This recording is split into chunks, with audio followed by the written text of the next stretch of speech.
In the 1880s, thousands of slaves toiled in the state of California. But wait, 1880s? Wasn't slavery abolished decades earlier in 1865 with the 13th Amendment? And wasn't California admitted to the Union 15 years before that as a free state where slavery was prohibited? Yep. You are listening to In the Past Lane, the podcast about history and why it matters. We, the people of the United States, in order to form a more huddled masses yearning to breathe free. Consider that we shall be as a city upon a hill. That all men and women are created equal. Give me liberty or give me death. Nobody is free until everybody's free. The government of the people, by the people, for the people, shall not perish from the earth. History matters because it's not just about the past.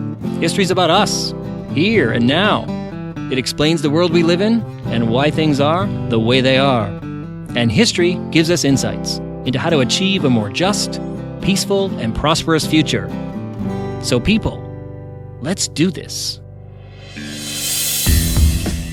Hello there, everyone. Welcome to In the Past Lane, the podcast about history and why it matters. I'm host Edward T. O'Donnell, your historian at large, and this is In the Past Lane, episode 19. We are coming to you this week from the Emancipation Proclamation Studios, located on the campus of Holy Cross College in Worcester, Massachusetts.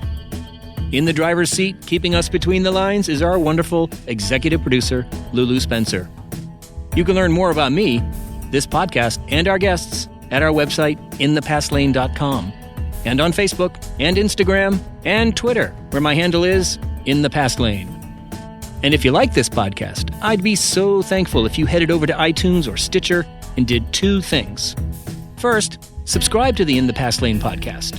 It's free, and it guarantees that every new episode of In the Past Lane is automatically downloaded to your listening device. Subscribing also allows you to listen to In the Past Lane's entire archive of episodes.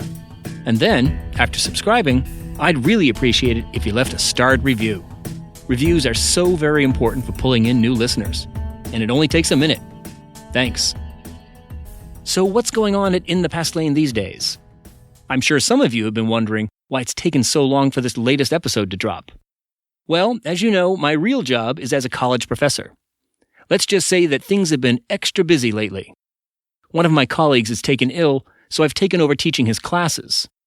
As you can imagine, that's taken up most of the time that I normally would dedicate to the podcast. But fear not, this semester is almost over, and I've got a bunch of really interesting episodes lined up. So what else is going on? Well, a few weeks back, I ran the New York City Marathon, and it was a total blast. I'm a Massachusetts guy, as most of you know, but I lived in New York City for 13 years, and I absolutely love the place. So it was a total thrill to run through all those old neighborhoods and past all those historic landmarks. Also, I'm one of the historians featured in a new documentary on Pearl Harbor. It focuses on the incredible story of the USS Oklahoma, the ship that lost 429 lives on December 7th, 1941, second only to the USS Arizona. And what makes this documentary really cool is that it brings the story up to 2016 by accompanying naval personnel as they returned recently identified remains of some of the sailors killed to their descendants. It's a beautiful and moving aspect of the Pearl Harbor story that sets this documentary apart from all the others. So check it out on PBS. Okay, people, time to stop texting and to start focusing on the road. Your journey in the Past Lane begins now.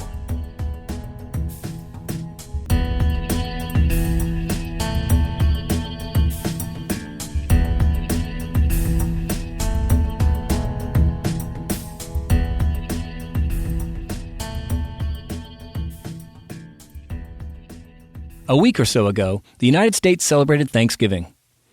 Every time this venerable holiday rolls around, we see feature stories on TV or in the newspaper that attempt to tell the history of the holiday. Or to be more precise, the history that the holiday purportedly commemorates. That is, of course, the story of the Pilgrim settlers and Native Americans sitting down to a feast in 1621. Now, to be honest, these accounts are usually filled with so many myths and inaccuracies. But that's not our concern today. Instead, I want to focus on an important piece of the story regarding the founding of the Plymouth colony by the Pilgrims way back in the 1620s. It's the story of Tisquantum, or Squanto. He's the young Native American man who played a crucial role in helping the English Pilgrims establish a successful settlement in Massachusetts.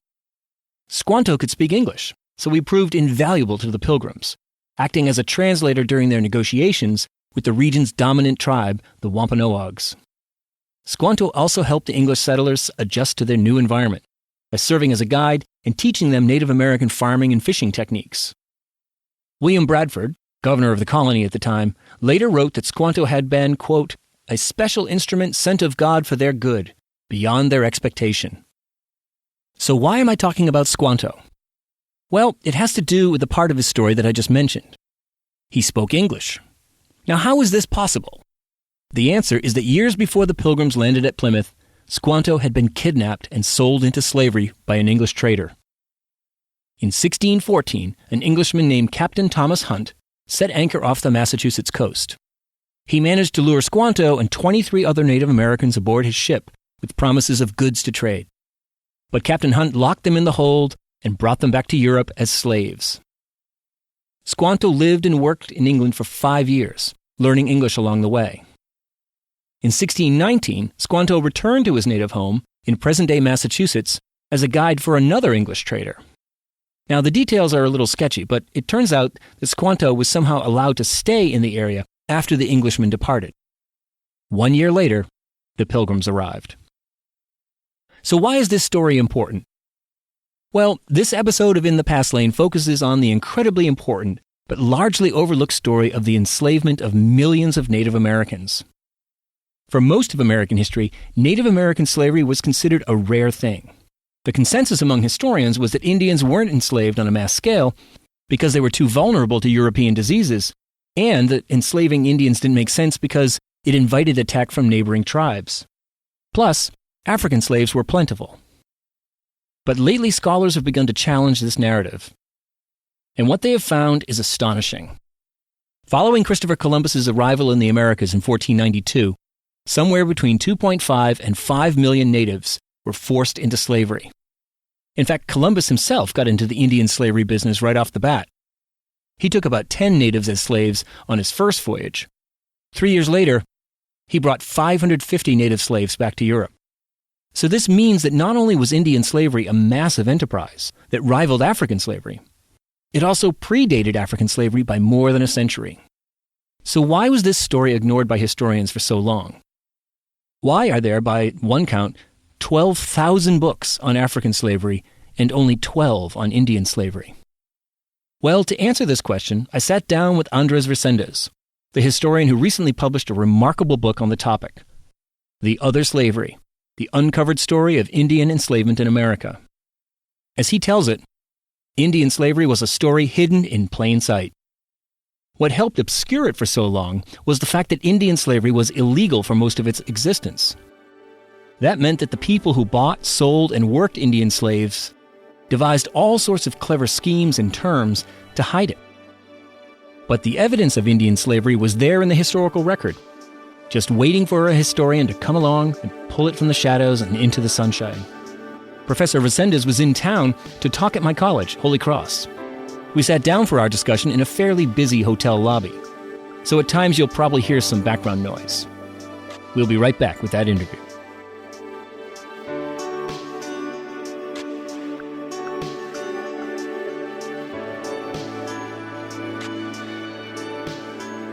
You are listening to In the Past Lane, the podcast about history and why it matters.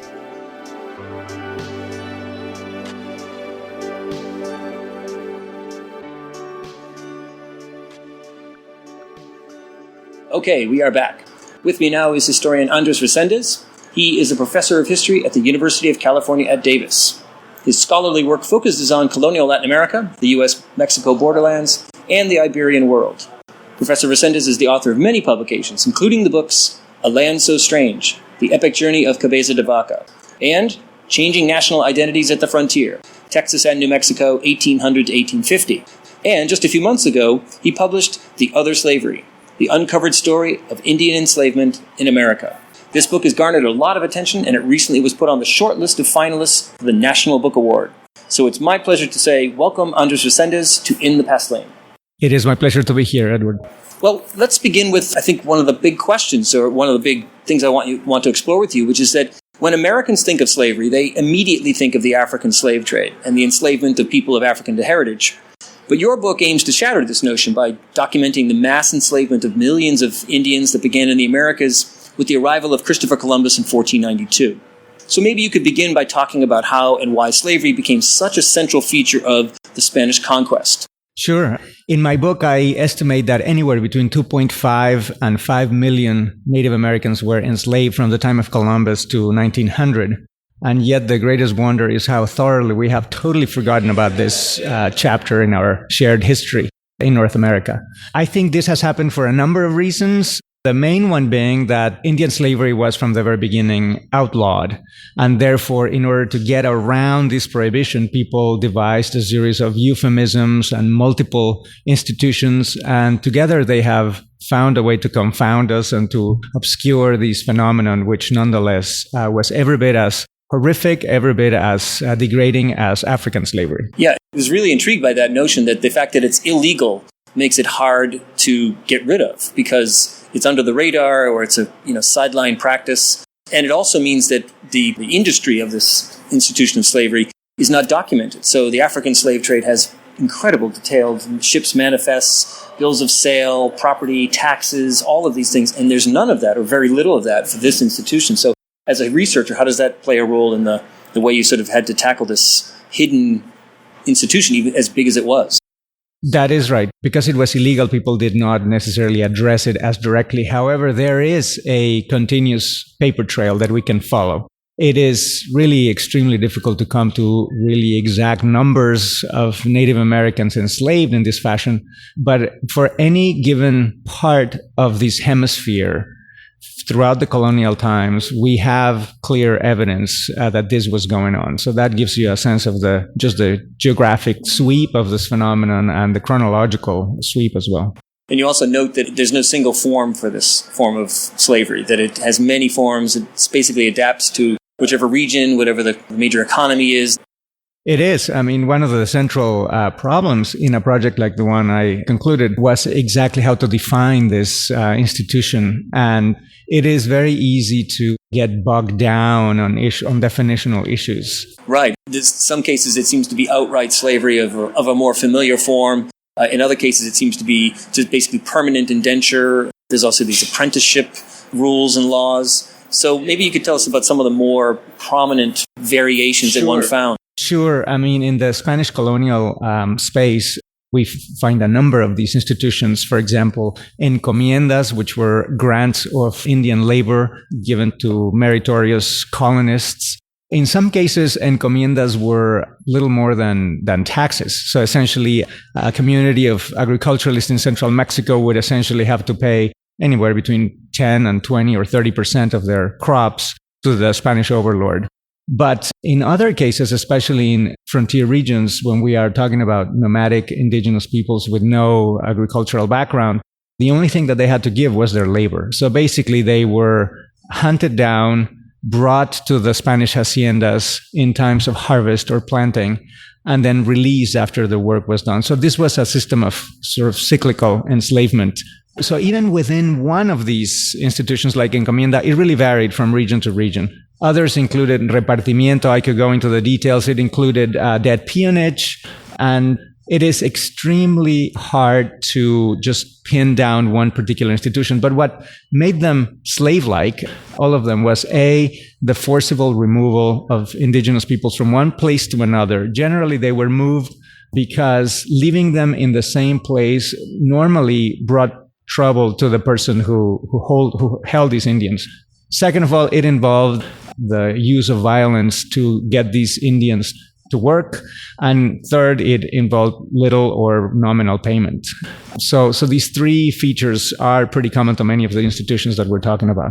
Some of the worst conditions were the mining operations, which were really key parts of the Spanish Empire, silver and gold mines. And in some cases, even after the laws changed, they basically got around it, or the law was modified at a certain point in the mid-16th century to say if you're paying people, you can force people to work indefinitely, but as long as you're paying them something, then that's not slavery, that they are technically free. And that was sort of a cover that allowed for several generations more of that kind of labor. Exactly. I think the mining frontier, especially silver mining, is very easy to overlook. I mean, the reference in the United States is the gold rush in California. But I was able, in the course of the book, to estimate just the sheer number of kilograms of silver versus the number of sheer kilograms of gold. And what you find is 12 or 13 California gold rushes strung over the course of the 16th, 17th, and 18th centuries to give a sense of the scope of the phenomenon that we're talking about. So it's so much larger. It's so much larger. Yeah, I mean, geographically, we're talking about an area that covers much of present-day area of Mexico. We're talking about, rather than having these as a boom phenomenon of 4, 5, or 20 years as the California gold rush, we're talking about something that started in the 1520s, went through the 16th century, plateaued a little bit in the early 17th century, and then gained a second wind in the 18th century.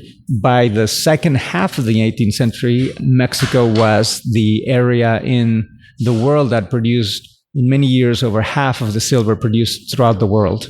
So this was a very dynamic area. And in order to get the silver, you really need to make very deep holes, unlike much of the gold, which was obtained through superficial digging. And because the silver was amalgamated with other metals, you had to go through this very involved refining process, which required, again, untold amounts of labor. So all of this made the mines a vortex of work that involved many, many Native Americans. Right, and nobody's going to want to do that work voluntarily in most cases. So compulsory labor, slave labor really becomes the norm. Well, what's really fascinating is that you have both. I mean, you have some ways of trying to persuade people. So, for example, free Indians actually went to work in these mines. They were enticed by allowing them, after they had completed their shift, they were allowed to go and get whatever they could get their hands on in terms of silver. So some of them actually were there voluntarily, but that was not enough. And especially these very skilled Indian miners were liable to leave one mine from one day to the next. So it was, from the point of view of the owners, this was very suboptimal. So it was so much better to have literally a captive workforce. And that's what happened. Well, the widespread and long-enduring nature of this practice plays into my next question, which is, one of the things that you point out is that the impact of Europeans was that the Europeans brought disease, and that's usually pointed out as the number one killer of native populations, that smallpox alone sort of decimated European populations. And there's certainly a lot of evidence to suggest that some level of disease does play an important role. But your book argues that enslavement is actually probably a much bigger factor in decimating the native populations. Could you tell us more about that? Sure. Well, I mean, the first point is that both epidemics and enslavement worked in tandem. So enslavement essentially led to the spread of disease because of all these expeditions going to all places looking for more victims. And the spread of disease decimated the population so that they needed to be replaced, which in turn spurred more ratings. So there was they both work in tandem. But the other phenomenon to observe here is that if we look at a particular place, so for example, I look at the island of Hispaniola, which was the first area controlled by the Spanish, a very large island with 500 or 600 indigenous communities. And you study the sources, you realize that epidemics, large-scale epidemics, did not arrive there immediately. It took at least a quarter of a century before the first large epidemics were resulted. But even before those were reported, you see a dramatic reduction in the number of natives living there. And while it is impossible to completely rule out the possibility of unreported epidemics, there is abundant evidence that work-related deaths, lack of food, the appropriation of indigenous women, the forcible removal of entire populations, all of that really had a tremendous impact on the mortality of these Indians. Yeah, that was a really interesting fact that just jumped out at me, was that it's fully 25 years after the first contact that any kind of major report of epidemic is in the historical record. And epidemics were a big deal. I mean, they would have been reported had they occurred, at least one can fairly assume. And we also, the more you look at slavery, and also slavery as a dynamic thing that moves people and brings other people in contact with each other, it's understandable that would be actually, if for the part that is impacted by disease, that would also play a contributing role, but that the real dramatic impact of slavery or enslavement is probably makes sense that that's the decisive factor. Yeah, I don't think we're going to know for sure one way or another, but at least the point is to sort of get out of this mindset that it was mostly epidemics, that nobody was responsible for them, and it was really not like that. Right. In fact, that's a sort of hidden part of that diseases did them in part, is that people could say, well, Europeans were quite horrible to the native populations, they did this and they did that, but it really was something else, some sort of external factor that resulted in the population decimation, which was disease brought accidentally, when in fact, so if we look at it from your perspective that you bring out in this book, it is clear that it's more willful, it's more actual decisions made by people that is probably the decisive factor in what brings about this incredible population reduction. In some cases, 100% on some islands, in some cases 90% elsewhere. I mean, one of the fascinating things about that is just the sheer level of mortality in especially the Caribbean. We're really talking about the Caribbean here, which was probably the worst slaving ground in history. Even though these voyages from one island to another to bring slaves, say from the Bahamas into the larger islands of the Caribbean, those voyages lasted just a few days or a couple of weeks at the most. Yet the mortality rates in those boats was extraordinary. Poor provisioning on the part of the slavers, tremendous heat, lack of water, all of that really played into these horrific death rates, so senseless death as a result of this phenomenon. One thing I wanted to turn to is clearly there's a lot of terrible, it's an incredible story of oppression and exploitation and devastation. But you do point out various points of native resistance that when they can, within this incredibly unequal power differential, when they can, they do find ways to resist, including probably the most spectacular one, which is the Pueblo Revolt of 1680. What did that involve? That was an extraordinary event that hinged on organizing 70 or more independent communities, indigenous communities, in roughly what is now New Mexico and parts of Arizona. So a very large area. And the idea was that if all of these towns could rise up simultaneously, they would very easily overthrow the much smaller Spanish population living there.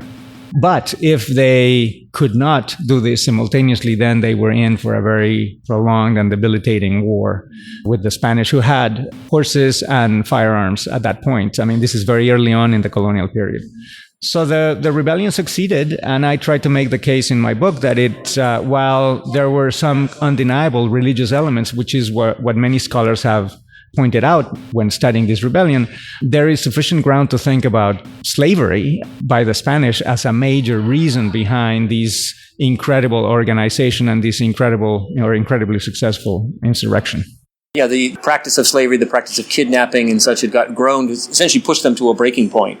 And then under the leadership of Pope, who does have that kind of millennial visionary notion of restoration and all, which we see common in these kinds of circumstances. But slavery does seem to be at the heart of their grievances. I mean, one of the things I try to do with that story is to try to cast the whole story of the colonization of New Mexico not as the end of the line in this expansion of the Spanish Empire, but really as a very deliberate expansion by some of the wealthiest and most active mining interests moving north and finding this large population, which was very interesting in terms of finding labor and also prospecting. But New Mexico during the colonial period had no precious metals that they found, but they did find all of these people. So that was how New Mexico became incorporated into the mining region further south. Primarily as a source of labor that could be captured and transported. Okay, it's time to take a short break. When we return, I'll continue my conversation with historian Andres Reséndez about the history of Native American enslavement. But before we go to break, let me drop on you one of the many astonishing facts from Reséndez's book. In the 50 years between 1670 and 1720, the region of North and South Carolina exported more Native American slaves than it imported African slaves. That's right. Americans in this region, between 1670 and 1720, sold more Indian slaves than they bought African slaves.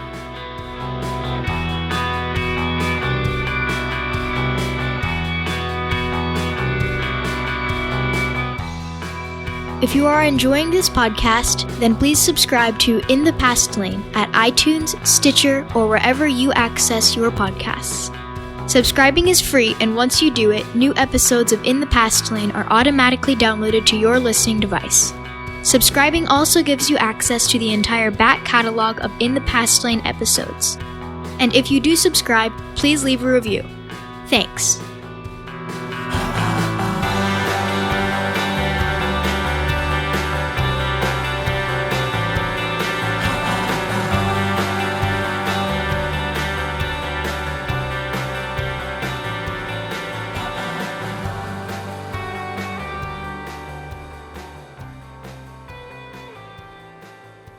Well, your book moves chronologically but also geographically from the Caribbean into Central America and on up into what is now the modern-day United States, so that by the 1846, the eve of the Mexican-American War, the other slavery, as you call it, the enslavement of native peoples, is really well established, really a firm feature in what we now call the United States. So maybe you could tell us, what's the status of this form of slavery by, say, 1840, on the eve of the Mexican War, in territories that are not yet part of the United States, but soon will be, and maybe talk a little bit about one of the intriguing dimensions of that, which is the role of Native Americans themselves, by this time getting heavily involved, and why that may not make sense on the surface to some people, but why it actually does make sense when you break it down. Sure. So let me tackle the second one first, which is, to me, was one of the most interesting and fascinating parts of this whole project, was to see that there was a gradual transformation of the role of Native Americans in this other slavery, as I call it.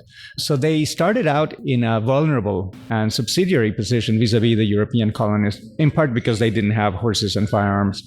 But once so that was in the 16th century, but once some of these Indian nations acquired horses of their own and acquired firearms of their own, they became great participants in this phenomenon. And, there are many scholars who have pointed this out. I mean, I'm thinking of Pekka Hamalainen and Brian DeLay and Joaquin Ribaya Martinez on the Comanches, Ned Blackhawk on the Utes, and others. But the point is, some of these native groups became essentially great providers of native slaves to either other Native Americans or to Euro-Americans living in the area. So the story that I tell is not one in which you can easily find victims and victimizers, but really it's a story in which most everyone who was in a position to do this did it. I mean, there are some pure victims, but the reason they were victims is because maybe environmentally they couldn't really afford to make captives, because captives may have been 2 additional arms or more additional arms, but also additional mouths to feed. And so it didn't work out environmentally. But most everyone who could do it did it. And that meshed well with the markets that existed in the region. As far as the status of these other slavery in these territories, again, one of the most fascinating parts is the evolution of these forms of labor coercion in the 18th and into the 19th centuries. By then, many of the forms that we talked about earlier, like encomiendas, repartimientos, had been prohibited. And so debt became the overwhelming way in which the slavery was conducted. So that peonage was, and in many cases, these slaves, as I call them, were actually called peons in the region. And in the aftermath of Mexico's independence from Spain in 1810 to 1821, many territorial and state governments introduced peonage laws, very specifically regulating how this was going to occur, allowing it, regulating it, and so forth. So you can actually, at the level of the law, of the regulation, you can see very clearly how it expanded through the 18th and into the 19th century. Right, all without using the language of slavery. Absolutely, because it was illegal. And the legal fiction was that this had once been a legal contractual obligation mutually agreed upon, but at some point the person with the debt could not really get out of the debt, and at which point he was obligated to remain until the debt was paid. However, these debts were passed from parents to children, for example. Children were eligible to be taken and put into apprenticeships or indentured, some level of obligation, technically when they're 15 or 18 years old, but sometimes carried on indefinitely. Absolutely, yeah. So this was the situation where New Mexico and Texas found itself right before it was taken over by the United States. And the practice continued well after the United States took over all of these territories. Yeah, I thought that was very interesting to think about, the great classic debate before the American Civil War, all the various stages, including the Compromise of 1850, which brings California into the Union as a free state. Yet when you read the chapters in your book that cover that period, it's clear there's no African slavery, or very little African slavery, but there certainly is a great deal of the other slavery that's going on. So does this necessarily change the way we think about this sort of narrative leading up to the Civil War and the question of slavery and abolition? I think so, because the story told about African slavery is a very hopeful story, right? That there is this great war and finally the slaves were liberated. But what I tried to show is that this system really was surrounded by an equally large system of bondage, and that this system was not reduced as a result of the Civil War. In fact, it expanded. And in fact, the former South, for example, was a region which started adopting some of the systems that had been in place in the West, in the places that we're talking about. Yeah, that was it. If I could just ask you to tell us a little bit more about that. So essentially, the coming of the Civil War, the adoption of the 13th Amendment, ends African slavery formally, but it doesn't end the other slavery. So that's one question, sort of what happens to the other slavery, the enslavement of native peoples after 1865. But the other part that's very interesting is that you make the point that the way that during the period of Reconstruction, when Southerners began to regain power, white Southerners began to regain power, they began to adopt many of these practices, many of these rules, many of these laws that have been long on the books in other parts of the other slavery world that we've been talking about, that allowed for the essentially all but enslavement of former slaves in debt, in laws about vagrancy, and then using the criminal code to create convict labor that was sent out for lease. So talk about either one of those. Sure. They're both, I hope. So the 13th Amendment introduced the possibility of liberating these other slaves, because the language in which it was couched, which prohibited slavery but also involuntary servitude, which could conceivably apply to many of these Native Americans in the West who were held in bondage. However, a series of decisions by the Supreme Court in the 1870s and 1880s basically narrowed the scope of the 13th and 14th Amendments and basically made it apply to African Americans and excluded Native Americans.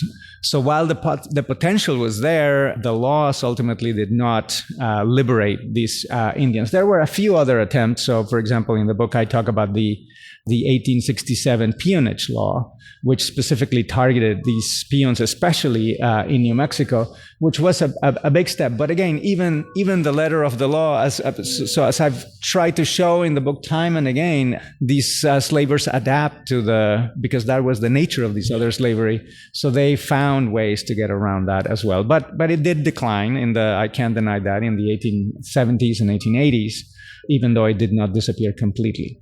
As far as spreading to other parts, absolutely. I don't really know exactly where these institutions in the South originated from. It may have been that there had been some statues going back to the 18th century or earlier, or whether they copied forms of enslavement that were prevalent in the West at the time. So I can't really tell you where they took these from. But I mean, if you can see, the Black Codes immediately after the Civil War included language about vagrancy, and it was a little different in the sense that the one loophole introduced by the 13th Amendment was that there was an exception, right? You could legally imprison somebody for crimes committed, and so that provided an obvious loophole that made the system that grew around the 13th Amendment somewhat different from what existed in other parts. Yeah, and we see that in other chapters related to this, which is the adoption of segregation as a formal practice. There's a lot of in California, when the effort is to segregate Asian Americans, they're looking to the American South to borrow and figure out how does one do that. How do you segregate your schools? What language do you use? So it's not. I would not be the least bit surprised if there was a parallel or borrowing from these previous forms. Absolutely. And we have also the reverse. We have in California, for example, many of the American migrants came from the South. and came from slaving backgrounds. And they found that there were very few African slaves in California, but they switched to Native American slavery to fuel their operations in California. So they adapted pretty well. So there was a lot of back and forth between these various labor systems. Right. It's about exploitation when it boils right down to it. So we're getting towards the end of our interview here, and I have one question. I'm curious about the tone of your writing. I noticed this, and then I was also read about in various reviews. People picked up on this sort of dispassionate tone for a story that is so full of raw exploitation and horrific violence and so forth. That you maintain this very even keel and really turn to let the sources and the historical actors that you talk about, let them kind of implicate themselves, let them essentially say what they were thinking, what they were intending, and so forth. And I was wondering if that was a conscious choice on your part, just maybe as a matter of as your style as a historian, but also thinking about the way books are sometimes judged and dismissed these days. Did that play into Absolutely. your thinking? I wanted to let the sources speak. I knew going into this project that it would be fraught, and that the worst thing I could do was to become really heated or come across as very partisan, etc. So, for example, even at the level of the estimates, I really tried to err on the side of caution. So I found sources that implied much higher numbers, and I normally picked the ones in the lower end because I didn't want to be dismissed as a complete exaggeration of a phenomenon that was not that big. I just wanted people to actually, if they really want to get deeper into this, they may come away thinking that, well, this may have been even on the low end of and the same thing about the tone. I didn't want to be dismissed for this being a rant about these kinds of phenomena. So I tried to be as even keeled, as you point out, as possible. We're using this book in our class called The Historian's Craft. It's just, what do historians do? What is history? What's historiography? And we've tried to explain to students the sort of difference between showing and telling. You know, that the best kind of history lets the sources do the work. You find them and assemble them to make your argument, but let the sources do their speaking. And that your book really comes across that way. Well, thank you. That was the hardest part. The hardest part about this book, believe it or not, was writing it. Because at many points, as you can maybe imagine, I had to jump from very large claims to try to be very specific, to give very specific evidence for those. And so these constant jumps from big to small were really challenging in terms of the writing of the book. And so that I spent countless hours trying to do as best as I could. Yeah, it's understandable, both the nature of the topic and also the 400 plus years that you're covering, lots of geography, many different systems, many languages. So I can see how that would be a pretty tall order. Well, by way of a final question, I always ask people that, the tagline to the podcast is the podcast about history and why it matters. So history is interesting in and of itself, of course, but we always like to think that it has something to tell us about today, if not explicit lessons, something about like the value. So what's the value of this story in the 21st century? What can it tell us? What kind of insights can it give us? Well, I start out the book by noting that, in fact, slavery is still with us today. I mean, today, Walk Free Foundation estimates that there are maybe 48.5 million people in what is now called as the new slavery, and in systems of bondage that are pretty reminiscent of what I trace in this book. So that is, slavery is illegal all around the world today, yet it thrives. And it is exactly the kind of world that I analyze in the book. So I think that my book adds some history to this so-called new slavery. It is much older, and I think it is valuable to realize that these other slavery has tremendous staying power, is extremely dynamic, it's extremely capable of adapting to different prohibitions, that prohibition alone will not stop them. And that was true 300, 200, 100 years ago. Absolutely, yeah. So I think that's my best hope for that book. Right. I like the part that towards the end where you point out that part of the problem with the older forms of slavery, and we see it now, is that these edicts are coming from national capitals, they're coming from the United Nations, and they're essentially ignored on the ground because this is a dynamic institution. It also can quickly morph. It can quickly move to a different, more hospitable place to carry out things. So I guess that's important to know, that the nature of the beast is very wily and multifaceted and flexible, and there's no, if we have any visions of eradicating slavery in the modern world, that has to be the starting point. Absolutely. Well, Andres Resendez, thank you so much for taking the time to speak to us at In the Past Lane. It has been a pleasure. Thank you so much. Andres Resendez is a historian at the University of California at Davis. He is the author of many books, including the book we discussed today, The Other Slavery, The Uncovered Story of Indian Enslavement in America. You can learn more about Andres Resendez at our website, inthepastlane.com. Well, I hope you found that interview as fascinating as I did. The story of Indian slavery certainly shakes up our understanding not just of the narrative of slavery in America, but of American history as a whole. It also helps us understand why, in recent years, so many people have signed on to the idea that Columbus Day should be renamed Indigenous Peoples Day. So one last thought. Near the end of Resendez's book, he tells the story of Albernicio Gonzalez.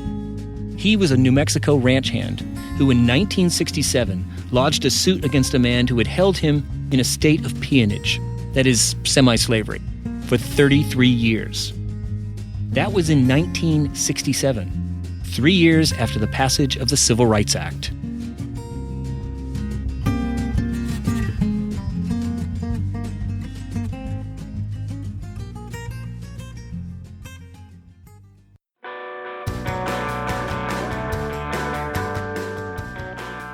Well, people, our work here is done, at least for this episode. Thank you so much for tuning in. I really appreciate it. If you like what you've heard, please leave a review of this podcast at iTunes or wherever you access your podcasts. We also want to hear from you, so please send us your comments, questions, and suggestions via Twitter and our Facebook page. You might also want to head over to our website, inthepastlane.com. There you'll find a show page for this episode that includes show notes, links, essays, images, and further reading suggestions related to everything we've talked about in this episode, plus a music list with all the cool songs that we've used from the Free Music Archive. At In the Past Lane, you can also learn more about our guests and all the terrific people who make In the Past Lane possible, like our executive producer, Lulu Spencer. I'm In the Past Lane's host, Edward T. O'Donnell, your historian at large, reminding you that history explains our world, so let's pay attention to it. Thanks for listening. We hope you'll join us next week for another journey in the Past Lane. Lulu, you know what to do. Go. Why are you asking me?